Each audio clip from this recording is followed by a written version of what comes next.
Ensemble, ne cessons jamais d'apprendre. Je suis Gérard Pécou, président de Calimedia, agence digitale de solutions e-learning.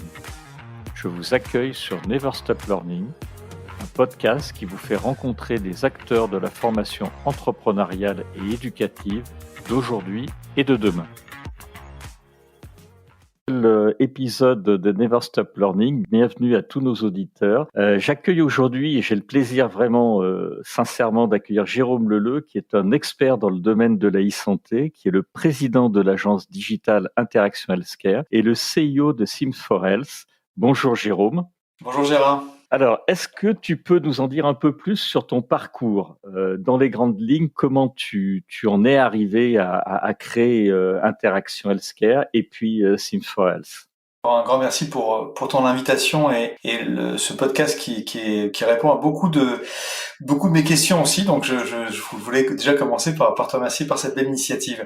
Donc oui, moi je suis passionné par deux secteurs depuis très longtemps, celui du numérique qui est ma formation initiale, où j'ai créé donc une première entreprise au siècle dernier, puisque donc c'était en 98 où on imaginait déjà des solutions numériques, alors qui n'étaient pas au tout début dans le domaine de la santé. Et puis très rapidement, on le voit bien aujourd'hui au niveau des courants, on parle de tech for good, donc la technologie pour le bien, et on voit bien que la santé est une thématique aujourd'hui qui est très demandée.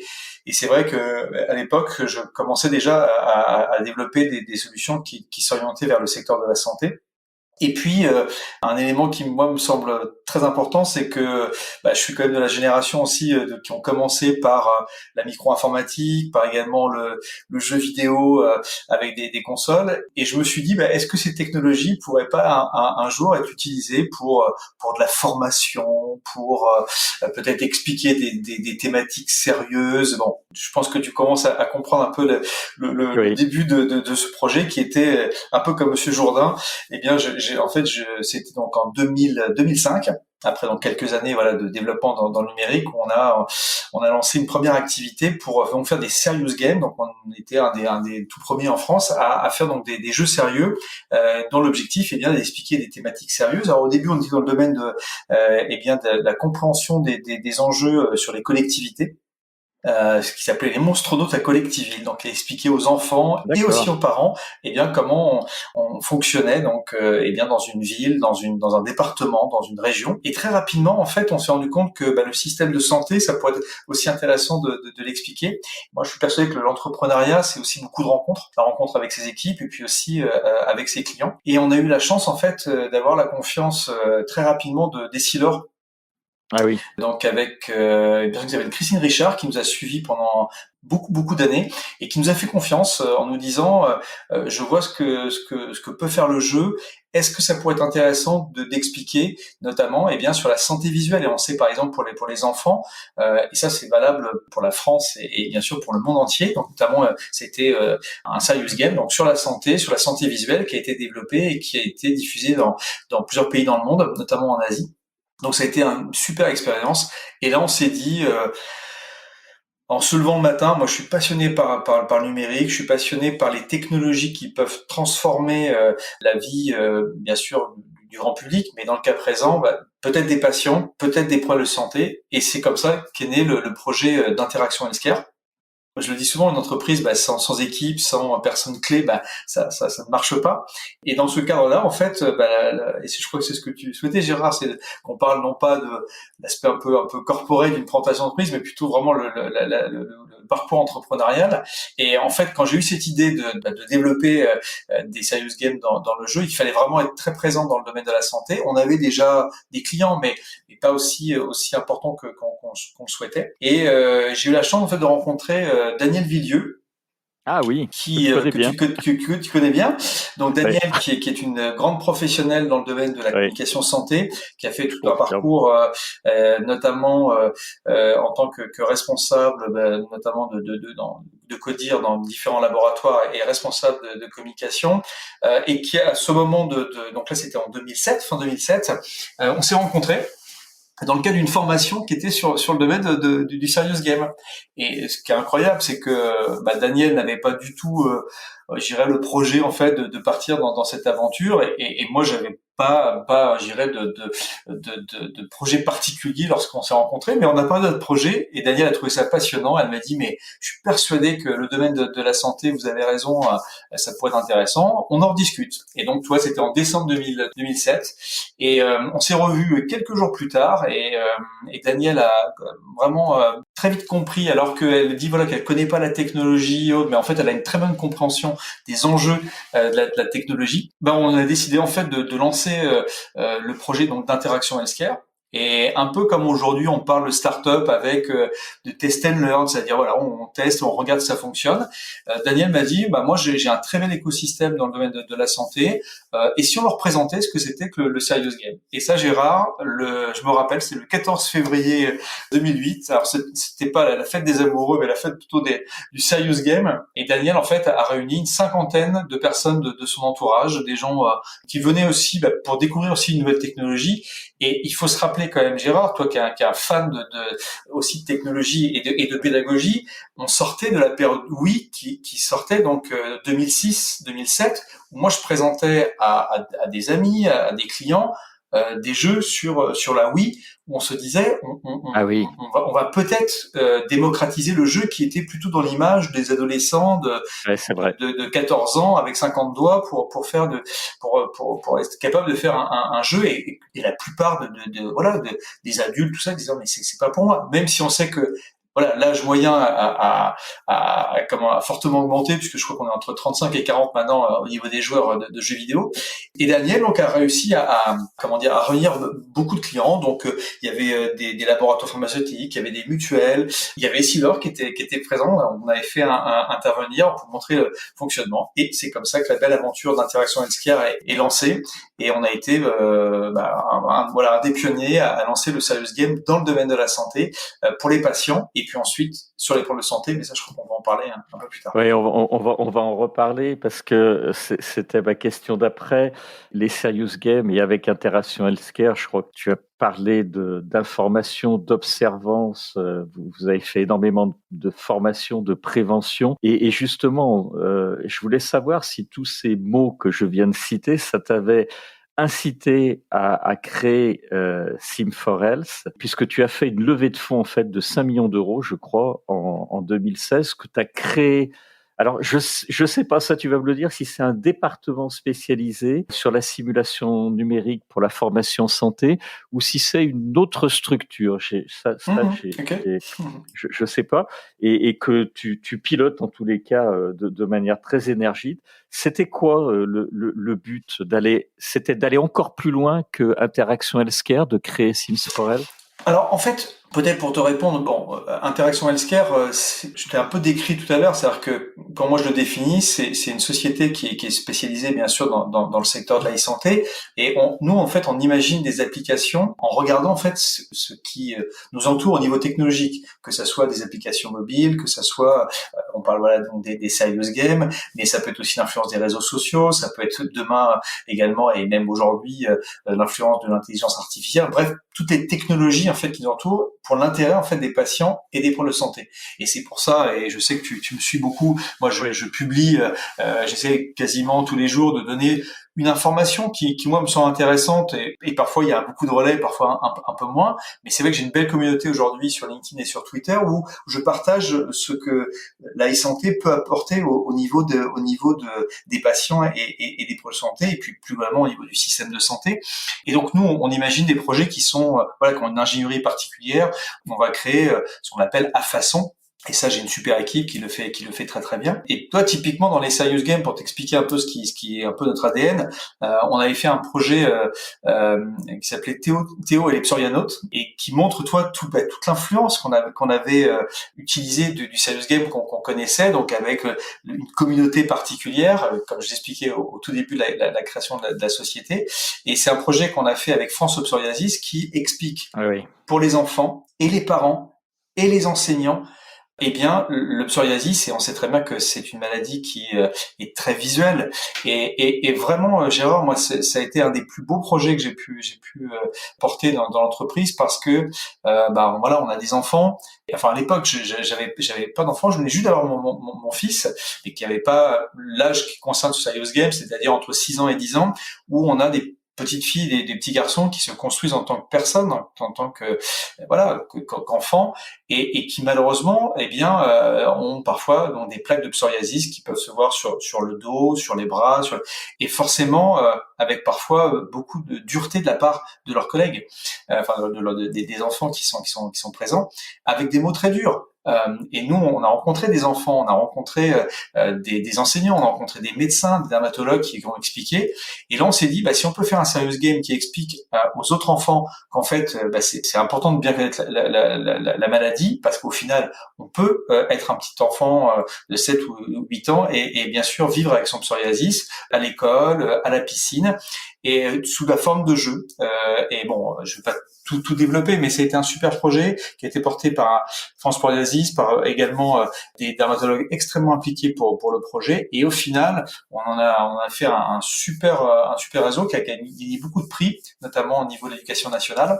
Et donc ça a été vraiment un des projets phares d'Interaction Healthcare. Et on s'est dit, si on explique simplement auprès des enseignants, auprès des parents, est-ce que les pôles de santé pourraient pas être aussi impliqués dans cette démarche? Et on sait que de pouvoir s'amuser, de pouvoir travailler sur le serious game, c'est bien de travailler sur la motivation du jeu pour expliquer une thématique qui est sérieuse. Et donc on s'est dit, et donc là je réponds à ta question sur deux volets, un volet plutôt de continuité sur la partie formation, mais là orienté vers les pôles de santé, et puis un modèle de Sim4Health qui est plutôt basé sur un mode qu'on appelle éditeur, pas au sens du contenu, mais au sens logiciel, c'est-à-dire de faire des programmes de formation basés sur le numérique. Et donc on a beaucoup travaillé sur ce sujet, et tu te rappelles peut-être, c'était un des premières étapes, on a commencé à travailler avec un simulateur qui s'appelait Pulse à l'époque, donc c'était 2009. Oui, absolument. Oui. Qui était donc aux États-Unis, et on s'est rendu compte qu'en fait la simulation numérique est un élément important. Là, je vois que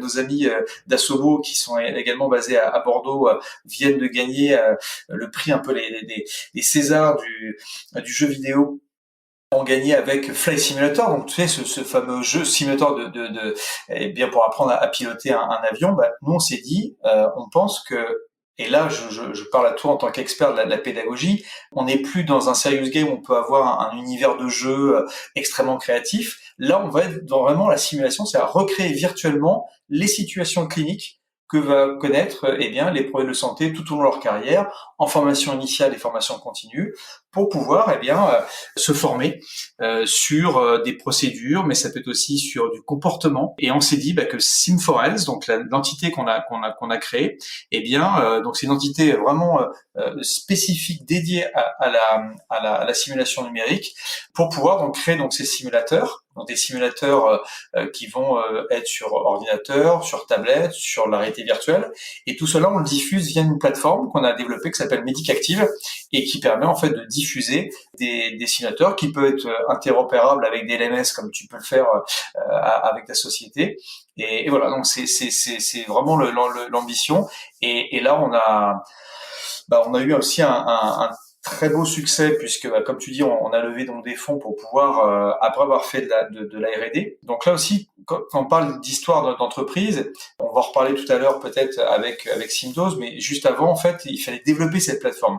Et pour développer cette plateforme, ouvrir un nouveau métier. Et la simulation numérique en santé était toute nouvelle en 2015-2016. Et pour cela, on a eu le soutien également donc de la région Nouvelle-Aquitaine, qui nous a beaucoup soutenu, qui continue de le faire, et qui croit fortement à l'intérêt de la pédagogie, notamment pour certaines de leurs filières, notamment les filières de formation pour les infirmières et infirmiers. Et donc, on a développé cette plateforme Medicactive. Donc, aujourd'hui, on a dépassé les 150 000 personnes formées sur notre plateforme. Et on a créé donc des contenus spécifiques qui vont être dédiés, par exemple, là c'est la collection de soins infirmiers pour la formation sur les 3 années de formation des futurs infirmières et infirmiers, qu'on a co-conçu avec la région Nouvelle-Aquitaine, qui a soutenu avec passion le projet, mais aussi financièrement, les IFSI, notre société Sim4Health, et puis également l'ARS, donc l'Agence régionale de santé, qui l'a soutenu d'un point de vue pédagogique. Et c'était un super projet, Gérard, parce qu'on a mis il y avait une quarantaine de formateurs qui se sont impliqués avec les directrices et les directeurs qui ont vraiment fait un travail de fond, qui ont cru dans notre projet. Donc, on a passé la première année, on n'a pas fait une ligne de code. On a passé du temps à expliquer pourquoi on voulait faire ce projet, comment c'était important de pas être dans tu sais, le fameux POC, comme on l'a vu en télémédecine. Oui. On fait un POC, ça coûte quelques dizaines de milliers d'euros. OK. Et puis, comme ça correspond pas à l'approche globale de la formation, ça fonctionne pas. Et donc, nous, le parti pris, c'est de dire, cette formation, elle va couvrir l'ensemble du programme de formation. Et là, moi, si je suis un établissement, si je suis un IFSI, je suis prêt, en fait, à acquérir, en fait. Donc, nous, aujourd'hui, pour te dire, on le vend 50 € par an et par étudiant. Et ce modèle-là, on s'est dit, et là, c'est des convictions qu'on partage avec l'ensemble de l'équipe, qui est cette démarche de co-conception. Et je sais qu'elles te sont chères aussi. C'est de se dire, si demain on veut adresser les soins infirmiers, il faut que ça soit mis en place avec ceux qui le mettent, donc les formateurs, les équipes de direction des IFSI. Et pour aller jusqu'au bout, on a recruté un infirmier qui s'appelle Guillaume de Cormeilles, qui est une personne incroyable parce que il a fait la pratique clinique pendant 15 ans, puis là il repasse doctorant. J'ai vu ça, oui. Ouais, donc et doctorant donc en sciences cognitives pour expliquer l'intérêt donc il reprend des études, tu vois, et j'ai vu. 3 ans chez nous, et en fait on a travaillé avec Guillaume Brun, donc Guillaume Brun qui est le responsable chez nous des produits. Et avec lequel on a réfléchi, on s'est dit tiens, ça pourrait être intéressant, un infirmier qui est au cœur aussi du projet. Et donc on a lancé ce projet, et puis on l'a confié en interne chez nous à une personne qui s'appelle Clémentine Dupouille, et qui s'occupe de tous les projets chez nous, et qui avait vraiment cet ADN de compréhension, de travailler avec ces équipes de d'IFSI, et donc on a mis 2 ans et demi. Et je vais te dire, 2 ans et demi, Gérard, tu diriges une entreprise comme moi, c'est long. Oui. C'est très long. Mais au final, avec le soutien que j'ai évoqué, la région Nouvelle-Aquitaine, puis cette conviction que toute l'équipe avait, on a pu développer ce projet. On a renforcé la plateforme techno. Donc on a un super CTO qui s'appelle Olivier Gardinetti, et qui a fait un gros travail avec toute l'équipe, avec également Hugo Couderc qui est notre responsable sur la plateforme Medicactive au niveau techno. Ils ont fait un super boulot pour permettre en fait la scalabilité en fait alors c'est vrai qu'on a des mots des fois un peu complexes, mais voilà, que la plateforme puisse évoluer rapidement. Et on a lancé donc cette plateforme. Donc ça, c'était donc en septembre 2019. Ça faisait 1 an que les IFSI de Nouvelle-Aquitaine l'avaient, et on a commercialisé à partir de septembre 2019 et mars 2020. Oui. est arrivé quelque chose que je pense que tu as connu de ton côté aussi. Oui, hein. j'allais y venir. Voilà, et qui a tout changé. Donc, Alors, avant qu'on parle effectivement de la Covid, j'avais eu quelques remarques. Déjà, je voulais te saluer et saluer vraiment les performances de ton équipe, parce qu'il y a deux choses qui m'ont marqué. Moi, je dois faire un mea culpa, parce que quand je t'ai vu au tout début de Pulse, tu évoquais Pulse, et que j'ai vu, sincèrement, je me suis demandé, mais vraiment à l'époque, ce que tu allais pouvoir en faire. Et quand je vois où ça t'a mené, bravo à ton équipe et à toi, parce que tu as une vision que je reconnais que je n'ai pas eu à l'époque. Et on a des parcours assez similaires au se côtoie depuis un grand nombre d'années. Et on a, alors moi plus effectivement sur les aspects pédagogiques, e-learning, toi beaucoup plus sur les professionnels de santé. Et puis je voulais aussi dire quelque chose, parce que tu as été lauréat des talents de la e-santé en 2020, qui t'a été remis par le ministère des Solidarités et de la Santé. Tu as fait une super action au moment de la Covid, c'est les packs, les kits dont tu viens de nous parler, tu les as mis à disposition.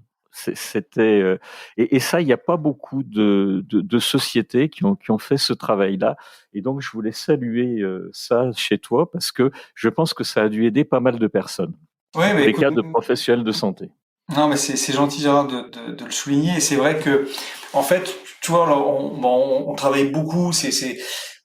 là, moi, je vous en parle avec passion parce que je trouve que c'est un projet, voilà, qui est passionnant. Ça se ressent, Jérôme. Et le retour qu'on a eu aussi, tu vois, c'est pour ça que moi j'ai beaucoup remercié, toi, mes équipes, les partenaires qui l'ont mis en place. Et quand, en fait, le 17 mars dernier, donc 2020, on a eu tout le monde, voilà, moi j'étais abasourdi par la situation parce que forcément je pensais à mes proches, je pensais à mes équipes, et puis se dire, voilà, pour l'entreprise aussi, comment ça allait se passer. Enfin, toi, je pense qu'on a tous été comme ça un petit peu. Ouais.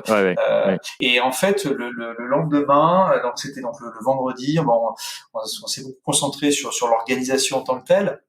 Et en fait, le week-end, je suis allé marcher. Je me suis dit, faut, même s'il y avait le confinement, je crois que ça a commencé le mardi.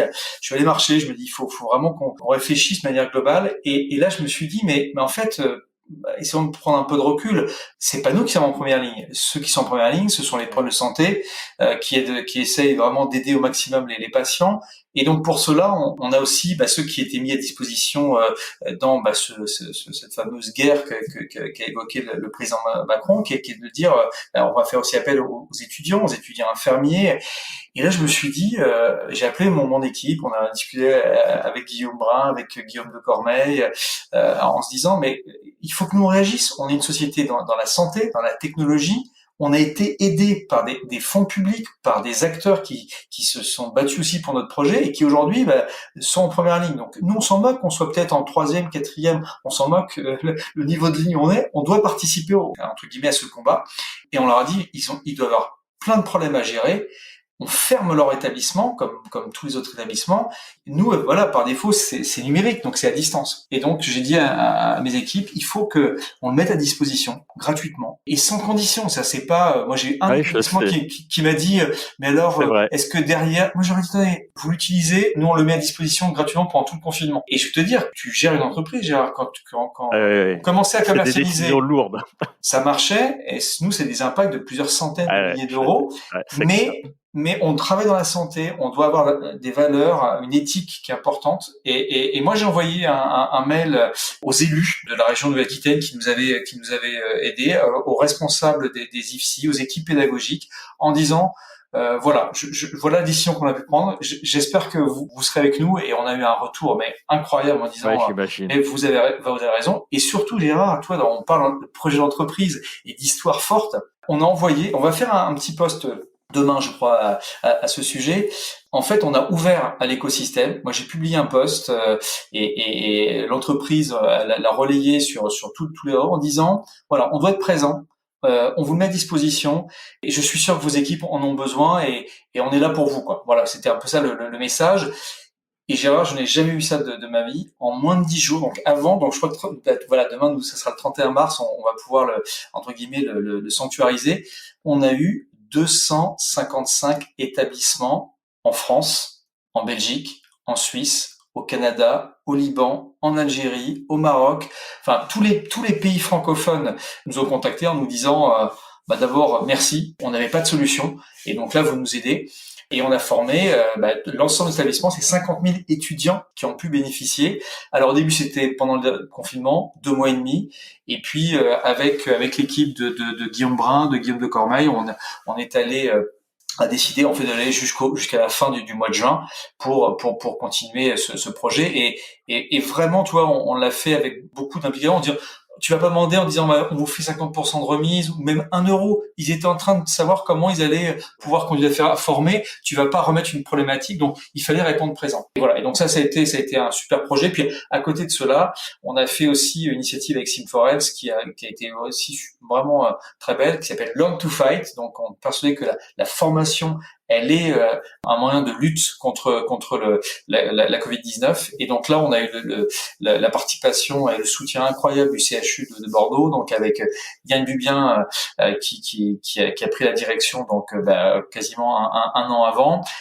Également avec le docteur No, Julien No, qui a été incroyable, qui s'est mobilisé et donc qui fait partie donc du CHU et notamment le CESU donc pour toute la partie formation et qui a réuni une dizaine d'experts experts pour pouvoir réaliser le premier simulateur pour la prise en charge de patients atteints de la Covid-19. Et là aussi, on l'a publié, on l'a développé avec aussi le soutien, tu vois, d'acteurs qui sont dans le système de santé, notamment les industriels de santé, avec Viatris, donc ex-Mylan, et Pfizer, qui ont dit nous aussi on veut y participer. Donc c'est ça aussi, Gérard, dans la situation aujourd'hui, c'est qu'on est sur un momentum particulier qui a rechangé en fait les cartes, où chaque acteur a pu être présent, mais ça a été valable dans plein d'autres choses, quoi. Et donc comme tu dis, voilà, on a eu en décembre dernier, on a fait partie des 10 talents e-santé français, notamment sous cette approche collaborative de co-création sur la collection de soins infirmiers, et qui a été vraiment une super récompense pour nous. Bravo pour tout ça, parce que c'est vrai qu'avec Sims for Health, on a vraiment l'impression de voir le futur, et c'est sincère tel qu'on l'imaginait au début des années 2000. Et vraiment, moi, c'est ce que je ressens. Et ça explique d'ailleurs énormément de choses. Je crois que tu as été classé dans les 4 sociétés innovantes en e-santé au CES de Las Vegas, le dernier qui s'est tenu, je crois, dans la vraie vie. Alors, celui d'avant, en fait, c'était celui d'avant, d'accord. Ouais, sur 2017, pardon, et 2018. D'accord. 2017 et 2018. Mais là aussi, enfin, tu sais, l'entrepreneuriat, j'en parle souvent, hein, c'est beaucoup d'efforts, beaucoup de résilience, parce que ça se déroule jamais comme tu le souhaites, et il faut faire confiance à ses équipes, il faut faire confiance à ses partenaires pour que ça puisse fonctionner, et il faut y mettre tout l'engagement possible. Mais ce CES, tu vois, donc c'est quand même le temple de la technologie. Moi, c'était vraiment une des plus belles périodes de ma vie professionnelle, où on a, lancé le projet. À l'époque, dans mon entreprise, c'était donc Sophia Soulet qui avait piloté avec nous l'inscription sur au niveau du CES. On a dit, mais voilà, on est une petite société qui vient de se lancer. Ok, on a levé des fonds, mais on est au tout début de l'aventure. Et est-ce qu'on est capable en fait d'être au niveau des grands acteurs de la technologie? Et je savais ce que faisait l'équipe. Et on en a parlé avec Olivier Garnietti, avec toute mon équipe, en disant, je pense qu'on est capable de le faire. Et je me rappelle vraiment d'une chose, c'est que en ayant parlé avec Sophia Soulet qui pilotait donc toute l'organisation pour le CES, on a réuni l'équipe et on a dit, moi, en fait, c'était un management très très simple et très court. J'ai dit, je suis sûr qu'on est capable, avec la thématique que nous avons développée. Donc là, on l'avait fait avec notamment le CHU de Nice, qui avait également fourni pas mal de contenu donc sur un patient qui est atteint d'un pneumothorax. Et je leur ai dit, voilà, je vous laisse pendant 2 mois et demi. Donc, au bout de 2 mois et demi, c'est pas moi en tant que patron qui va regarder votre travail. C'est la communauté des acteurs de la technologie et aussi de la santé, puisque au CES, il y a aussi quand même pas mal de la santé, et tous les médias, et quelque part un peu, je sais pas, vos amis, votre famille qui vont voir votre boulot. Et donc, je suis sûr que vous avez fait un truc super. Quasiment pendant 2 mois et demi, tu vois, j'ai vu des bribes. Ils ont travaillé vraiment comme en tunnel, et ils ont fait un travail incroyable. Ouais, on a fêté le 23 décembre le Noël de l'entreprise. On leur a fait une super prime à chacun, en disant un beau cadeau en fait, en disant, tu sais que moi je suis un fan de rugby, et j'ai dit, je sais. on va peut-être tout donner. On est à 20 cm de la ligne. On passera peut-être pas la ligne, on sera en dessous des radars, on verra pas malheureusement le succès sur ce CES. Mais si on a tout donné, et là vous avez tout donné, déjà ça faut le féliciter, faut le remercier. Et donc on est tous partis en quelques jours pour les fêtes de fin d'année, et on est partis c'est tout début d'année dans l'avion. Donc on part, donc on était très fatigués parce qu'on avait beaucoup travaillé. Et dans l'avion, je sors de l'avion, donc on arrive à Las Vegas. Et je reçois un message du CES, des organisateurs, qui disent, on vient vous sélectionner parmi les 4 innovations à côté de Philips, Fitbit. Est-ce que vous accepteriez un reportage? Et là, tu dis non, j'ai piscine, tu dis pas ça. Non, tu dis pas ça. Las Vegas, avec tout ce qu'on connaît, avec tout reste à Las Vegas. Mais voilà, plus sérieusement, c'était, enfin, toi, c'était une sorte de shoot. J'ai jamais pris de drogue, mais Ouais, j'ai j'imagine. l'impression, parce que c'est beaucoup de fatigue. Et là, Ouais, on a été avec l'équipe. Donc là, il y avait Sophie Campion, il y avait Sophia Soulé, il y avait Xavier Abadi. On est ah oui. parti, mais pendant 4 jours, mais on flottait, quoi. On flottait. Et quand tu as la J'imagine. caméra du CES Je peux bien te de Las croire. Vegas qui dit, bah voilà, expliquez-nous. Et après, on a eu tous les médias. Donc, on a eu TF1, France 2, on a eu des chaînes américaines pour montrer voilà ce qu'on était capable de faire. Donc, c'était aussi, tu vois, montrer aussi la confiance bah, de nos partenaires. Je parlais de la région Nouvelle-Aquitaine, l'écosystème qu'on avait créé aussi avec la French Tech Bordeaux. Enfin, tu vois, c'est montrer aussi que bah, on est capable de le faire et on peut montrer que au niveau international. Alors après, bien sûr, on a eu des contrats grâce à cette présence, et puis aussi des fois des désillusions, des projets qui n'ont pas pu aboutir. Mais au niveau du collectif, ça a été vraiment une super expérience, quoi. C'est d'avoir des expériences comme ça au niveau de son équipe, c'est extraordinaire. On va arriver à la conclusion de ce podcast qui est vraiment, vraiment super intéressant. Le futur de la e-santé, tu le vois comment dans les prochaines années? Alors, je sais que j'allais te parler de réalité virtuelle, mais tu en fais déjà, bien évidemment. Tu étais même très avancé sur la réalité virtuelle. J'ai vu que tu sortais de plus en plus de produits qui font appel à cette technologie. Mais tu vas pouvoir aller plus loin comment? Avec l'intelligence artificielle, avec la 5G, en utilisant peut-être en allant un peu plus vers la médecine personnalisée. Comment tu vas pouvoir aller plus loin avec Sims for Health ou Interact Healthcare? C'est passionnant ce que tu dis parce que tu vois, on parlait en préparant le podcast, toi, sur les neurosciences, sur le fameux neurolearning qui peut être intéressant, ou le progressive learning où on va pouvoir voilà adapter selon les capacités de chacun.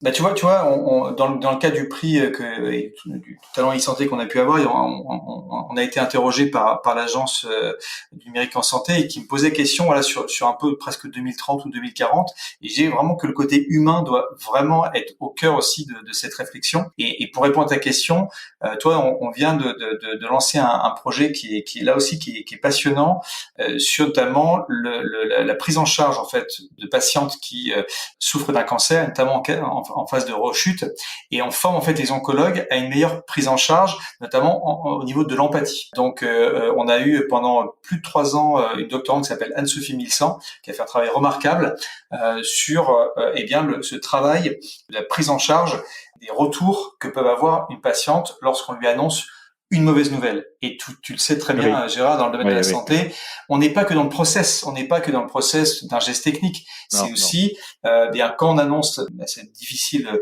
annonce, on peut avoir un comportement où en fait on n'entend plus rien. Et donc notamment cette expérience de réalité virtuelle. Donc ça, c'est un projet qui a été imaginé par Xavier Abadi, qui s'occupe du développement international et qui est très très attaché à ces sujets autour des soft skills, autour de l'empathie dans la partie réalité virtuelle, et qui a donc développé ce projet avec toute l'équipe, et sur lequel on a donc développé notamment un projet en Asie qui s'est développé, qui en commence maintenant à bien fonctionner.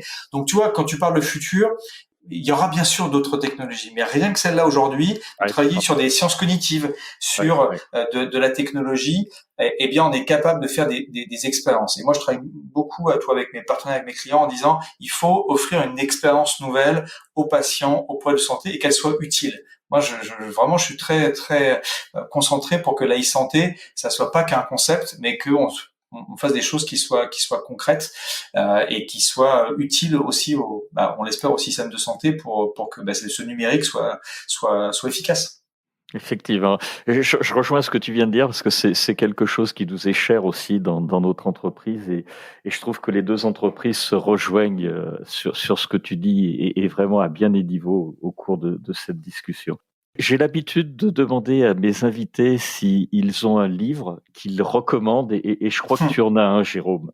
Oui, on a parlé beaucoup de simulation numérique en santé. Je voulais mettre en avant le livre de mon ami Éric Vibert, le professeur Éric Vibert, qui est donc à l'AP-HP et qui est à Paul Brousse, donc chirurgien du foie.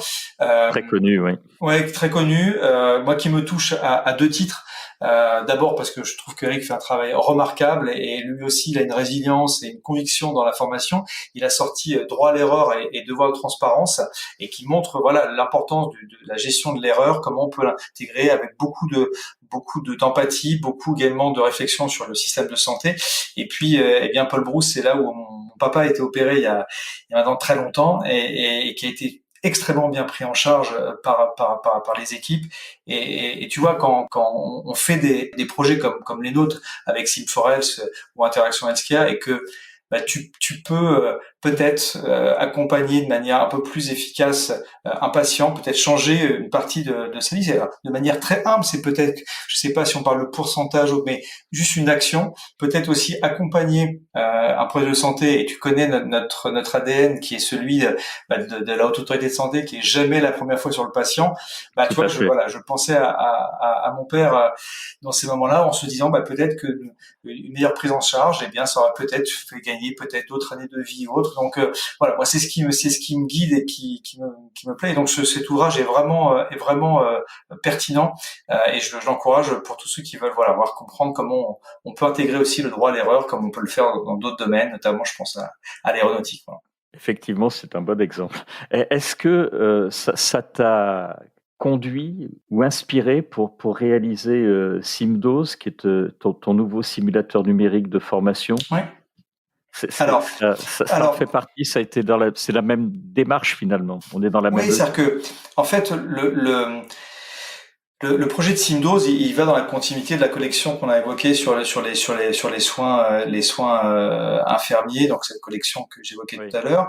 Et là, en fait, on l'a fait avec les éditions Fouché, donc qui est le groupe Hachette. Ah oui. Hachette-Lee. Oui, donc, tout à fait. Et toi, c'est la réunion aussi, eh bien, d'acteurs qui sont connus eh bien dans le monde du livre, hein, donc vraiment le côté très on va dire physique, très papier, avec celui du numérique, avec Sim4Health, et c'était la réunion des deux, avec une super équipe du côté des équipes de Hachette et Fouché, avec Célia Rosenrib, donc qui est la dirigeante, mais il y a une super équipe avec Nathalie, avec Samuel, avec Marie-Lise qui ont fait un travail incroyable de conviction que ben, leur livre, et notamment donc sur SimDose, qui est le calcul de dose et la préparation médicamenteuse, qui est un peu leur best-seller, ben, ils pouvaient avoir une vie au niveau numérique. Et là, eh bien, on a une belle rencontre, ben, toujours avec mes fameux Guillaume, donc Guillaume Brun et Guillaume de Cormeil.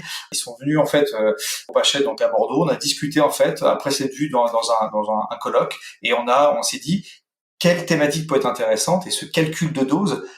Et là, moi, je rencontre beaucoup de médecins, beaucoup de chirurgiens qui me disent, mais c'est extrêmement important à l'hôpital qu'on puisse l'avoir. Oui. Est-ce qu'on peut avoir, eh bien, des exercices concrets sur cette préparation médicamenteuse? Et donc, on l'a lancé en coédition. Donc, Sim4Health et l'édition Fouché. Et eh bien, on est en train de le diffuser là aussi auprès des hôpitaux.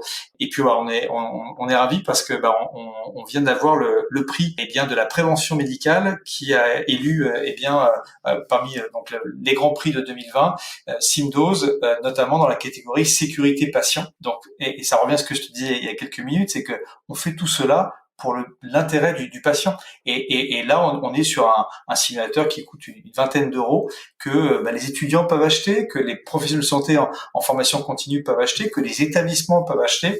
Et on a aussi là des partenaires qui sont en train de nous rejoindre pour essayer de le diffuser. Et pour nous, voilà, ça fait vraiment du sens. Et voilà, c'est une belle reconnaissance pour l'équipe.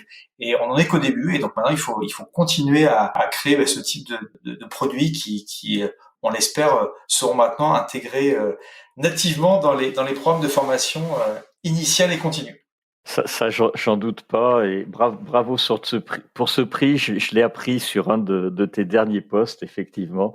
Bravo pour ça. Je crois qu'effectivement tu apportes plus que ta pierre à l'édifice. Je voulais te remercier pour ce podcast, pour ton enthousiasme. En fait, t'es quelqu'un de passionné, Jérôme. C'est très agréable comme toujours de te parler. Ta pierre à l'édifice, je trouve que avec Sims4Health ou Interaction Healthcare, vous l'apportez, parce que c'est l'éducation thérapeutique, c'est la prévention, donc c'est tout ce que vous faites, et je trouve que c'est merveilleusement utile à la fois pour les professionnels de santé, mais pour ceux aussi qui souffrent, qui sont souvent les patients.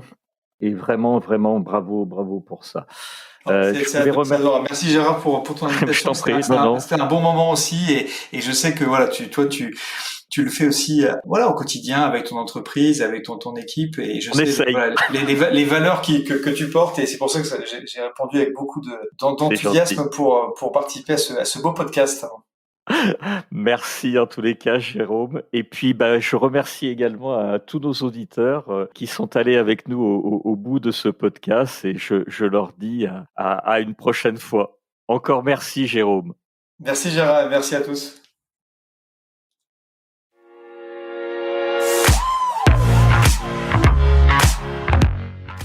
Vous êtes arrivé à la fin de cet épisode.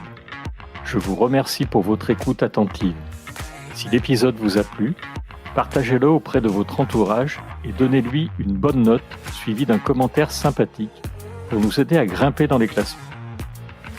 Je suis Gérard Pécou, président de Calimedia. Si vous cherchez une solution e-learning, rendez-vous sur calimedia.fr. Notre équipe vous accompagnera avec un très grand plaisir. Nous nous retrouverons dans le prochain épisode de Never Stop Learning pour qu'ensemble, nous ne cessions jamais d'apprendre.